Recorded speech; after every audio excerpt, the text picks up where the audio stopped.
Hey, what's up, guys? It's Bobby from the lab. Today I'm here with Ari and Anna. They're actually going to ask me some questions about the gym. So I'm going to let you guys ask the questions and basically I'll answer them. So first question is, what kind of gym management software do you use?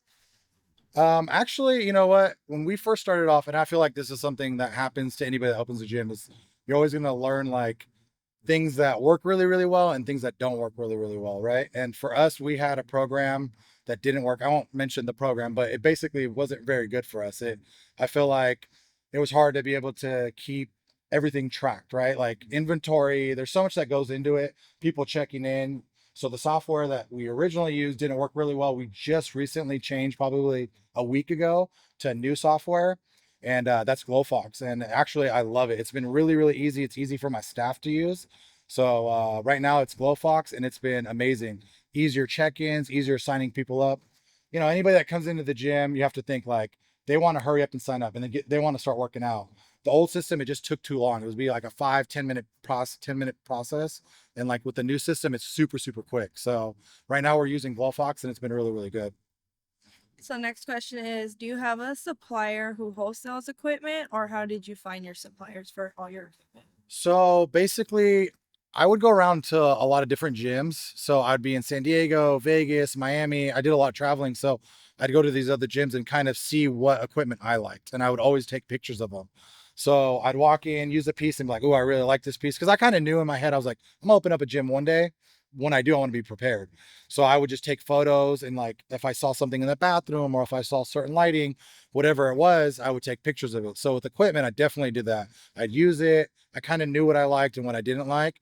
And so at that point, you know, Arsenal, I had gone to Vegas, Dragon's Lair. It's a really popular gym out in Vegas. So I used a lot of their equipment and I picked a lot of the stuff from that gym and brought it here. Watson was another brand. I didn't really use it, but I had seen a lot of it on the internet. And so I reached out to them. They're in Europe. So I got a bunch of stuff shipped over from them. And basically from there, I just, talked to a lot of people, called a lot of gyms and talked to the owners and saw like, hey, what equipment do you like and what do you not like? Why do you like it? And basically just didn't really did a lot of my research and then just hit the companies up, and from there you can basically buy it in stock, you know, whatever they have in stock. There were some equipment that I really, really wanted, and it would take like a year and a half for them to make. So stuff like that, I couldn't wait that long. I didn't have the luxury. But for the most part, yeah, you definitely just hit them up, and then from there, you know, you pick and choose what companies you want to work with. So what was your estimate startup cost? My estimates. Okay, so when I first started, I figured in my head I was like 800,000 to a million would be like the range I would want to spend. I feel like that was a good range, but I'm not gonna lie, it's been a lot more expensive than that. Way more. I probably doubled, yeah, easily doubled what I thought I was going to spend in the beginning. But I also didn't go into it with like, I'm only going to spend this much money. I went into it like, I'm going to have the best gym in the Bay Area. I'm going to have the best gym around. That was my mindset. Like, I think you can't cut corners when it comes to stuff like that. So for me, it's like, if I have to get another investor or if I have to, you know, go to the bank and get another loan, whatever it is that I have to do, I was going to make sure I did it for the gym, you know? So. How did you decide on the location for your gym? So actually there was like a bunch of different locations that were offered, right? And so I had a realtor, somebody basically helping me out. I mean, I've been looking for 4 years now to find something. And my biggest thing was like, I wanted high roofs, right? I wanted to make sure that there was really good parking because I have seen like Bradley Martin is one of the guys that at Zoo Culture, he had to shut his first gym down because they didn't have good parking. So if you don't have parking, that's like the hardest thing. I go to 24 hour, or I was going to 24-hour fitness. Take you 20, 30 minutes just to park. Sometimes I'm like, all right, I'm just going home. Like, you know, it's already hard enough to go to the gym. You know, if I'm having a hard time finding parking, you know, it's most likely I'm probably not going to want to go to that gym. So for us, parking was the number one thing. And then roof was the second. And then I want to be close to the freeway. I think a lot of people that come from Dublin, Pleasanton, San Ramon, all these other spots, I think they want to be close and be right off the freeway. So I feel like those three things were the biggest thing. And once I found it, you know, I think this place was perfect. That's why I say it's a blessing from God because, you know, I couldn't have handpicked a better spot. Now that I'm in it and like seeing how close I am to the freeway, I feel like this is the best spot you could possibly have. What are some of your reoccurring monthly expenses? Well, labor for sure. That's something you're always paying no matter what. PG&E, that fluctuates depending on the time of the year, right? If it's summer, you're using the air conditioning more. Right now, the cold plunges are a big thing. They're expensive. So our PG&E bill is probably one of those things that no matter what we have to pay, we have to pay our workers no matter what.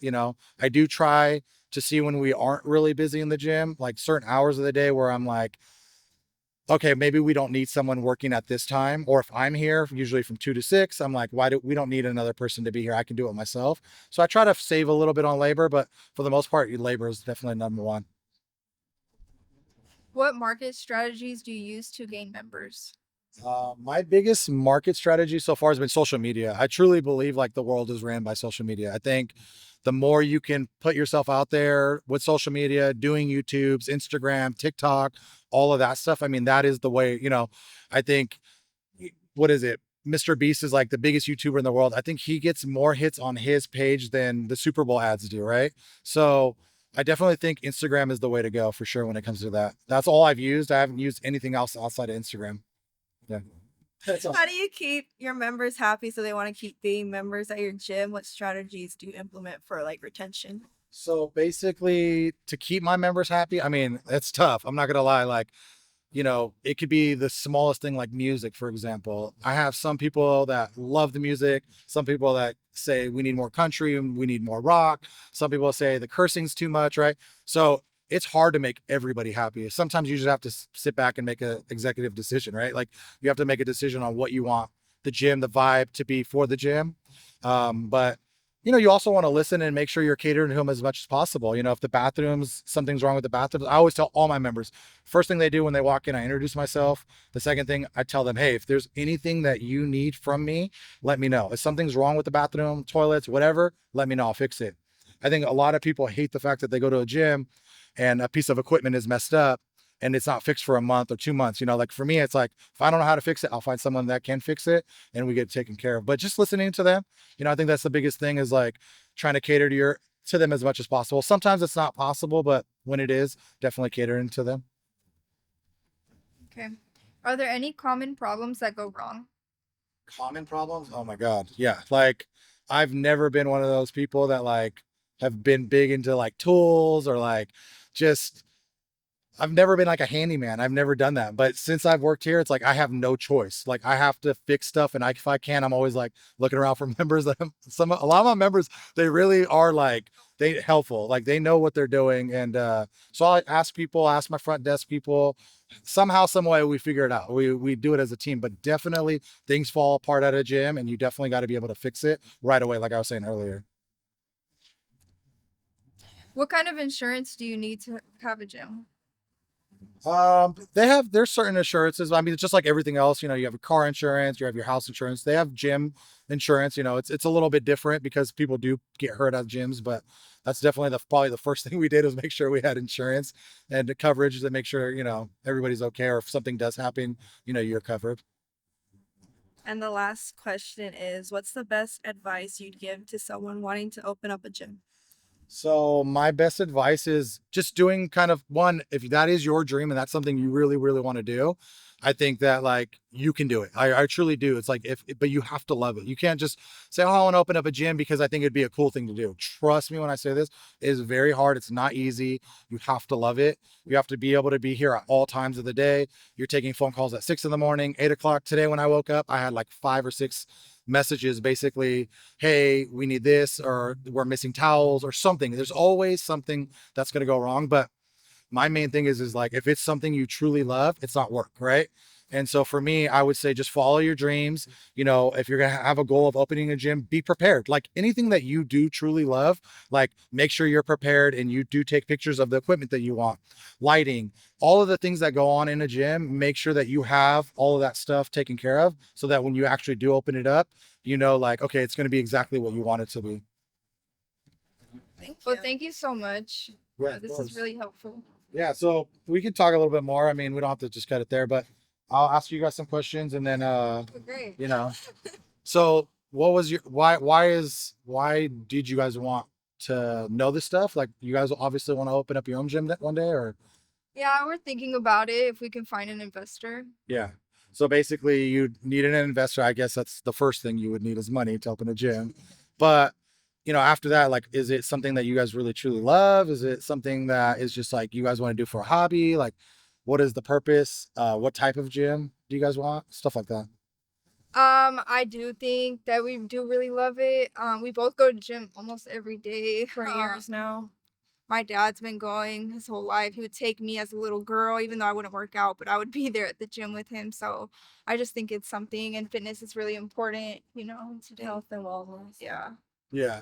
But like I said, it's just got to be something that you're like super passionate about, right? Like it can't be like, oh, we kind of want to open up a gym. It's got to be like, no, I want this, right?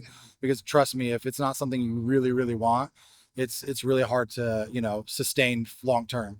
I think, for me, it's like no matter what I go through, no matter the city, no matter what issues I have, like God knows, like I'm gonna keep writing and doing whatever I can to make this gym work.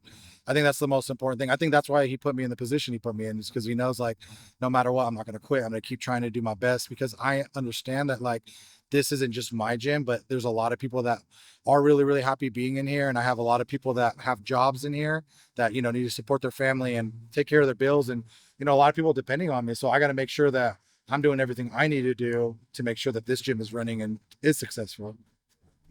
But yeah, so I think like the other thing I would say is just make sure that it's something you truly do love, but also just go into it having a plan, right? Like make sure that you know exactly what kind of equipment you want, you know, what's going to be different, that's another thing is like what's going to make you different from somebody else, right? Like there's so many gyms out there. How are you going to separate yourself, right? And I think something you guys said to me was that you guys want to do more of like a girls gym, or that was an idea. So like, Women's gym. yeah, you can't. Yeah, exactly. I mean, you can't say that no more, or is that something? Yeah. So I think like, for example, if I was to open a gym that I wanted to cater to women, I would add Pilates to it, right? I think that's a huge thing right now. That's something I'm thinking about doing down the road is adding, having a gym, but then also adding a Pilates side to it. I think, a lot of girls like that stuff. I think it's really, really helpful. Actually, one of our members here and one of my really good friends, Andre Ward, he's a boxer, a Hall of Famer, and he swears by Pilates, right? So I think it's a thing that would be good to add on to, make more women be like, hey, I want to go to this gym because they also have Pilates. You can add yoga, you can add other classes, spin classes. I think there's a lot of stuff that you could add to your gym that would make it more catered to women like you guys want.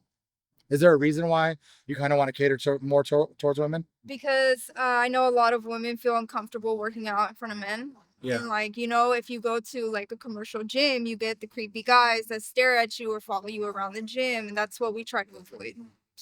So do you think that those creepy guys, do you think that's just like at every gym and that's just kind of how it is? Or is I that, don't think it's every gym. I just think, like eventually you're going to run into them. yeah. And that's just the reality of life. So is there like a way to handle that? Do you feel like, is that something that, Well, that's why we would want to target more women. yeah.